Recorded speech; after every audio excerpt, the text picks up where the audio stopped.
సృష్టికర్తలు ఎవరు? అనసూయ గారు, సినిమయ్య గారు, ఇంకెవరెవరో అన్నోళ్ళు నలుగురు. ఆ నలుగురు వాళ్ళే ఈ సృష్టిని పాలించేది. అందుకని మంచి మాట మాట్లాడి దేవుడు అనివేశం ఆయన సృష్టించారు. అప్పుడు మన కమేష్ మాట్లాడరు.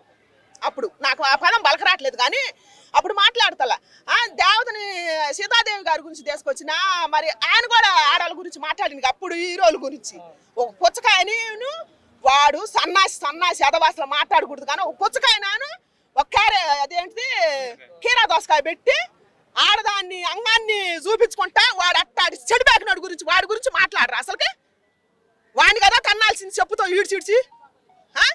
మరి వాడి గురించి ఎందుకు మాట్లాడతలేదు? ఈ కమిషన్ ఎందుకు అయితే వాడిని ఆ నుంచి ఎందుకు గుంజకు రావట్లేదు? ఇప్పుడు మాట్లాడాలి కదా. నాగబాబు గారు మాట్లాడాలా, ప్రకాష్ రాజ్ గారు మాట్లాడాలా, అనసూయ గారు మాట్లాడాలా, సినిమయ్య గారు మాట్లాడాలా, వీళ్ళంతా సృష్టికర్తలు ఇప్పుడు మాట్లాడాలి కదా. వాడు అసలు ఏం చూపించిండు? కిరాదాస్కానాను పుచ్చకాయ మొక్కని ఒక రంధ్రం పెట్టి ఏం చూపించిండు? సీతాదేవిని ఏం మాట్లాడు? అప్పుడు హీరోయిన్లు కూడా మాట్లాడిండు. వాడబ్బా అనకూడదయ్యా, నిజంగా దుర్మార్గమైన మాటలు అనకూడదు. ఇంకా మంచి మాట్లాడిన వాళ్ళని తీసపోయి కమిషన్ ముందర కూర్చోబెట్టి వార్నింగ్లు ఎత్తారు. శివాజీ గారిని కూర్చోబెట్టినట్టు. ఎంత దుర్మార్గం అయ్యా అసలుకి. ఏమైపోతుండ్రు? సమాజం మీద చాలా ఉన్నాయి. ఇవన్నీ మాట్లాడవచ్చు అంటే వీళ్ళంతా స్త్రీలు కాదా? వీళ్ళకి అన్యాయం జరుగుతున్నాయి. వీళ్ళంతా ఆడవాళ్ళు కాదా? వీళ్ళు స్త్రీమూర్తులు కాదా? వీళ్ళు సృష్టికర్తలు కాదా? వీళ్ళ గురించి ఎవరు మాట్లాడరా? ఒక నలుగురు గురించే మాట్లాడతారా? సినిమయ్య గారు, మన ఎవరు అనసూయ గారు, వీళ్ళేనా సృష్టికర్తలు? ఇంకెవరు లేరు. 90 మంది ఉన్నారు కదా, 95 మంది లేడీస్ ఉన్నారు. వాళ్ళు నలుగురే కాదు కదా.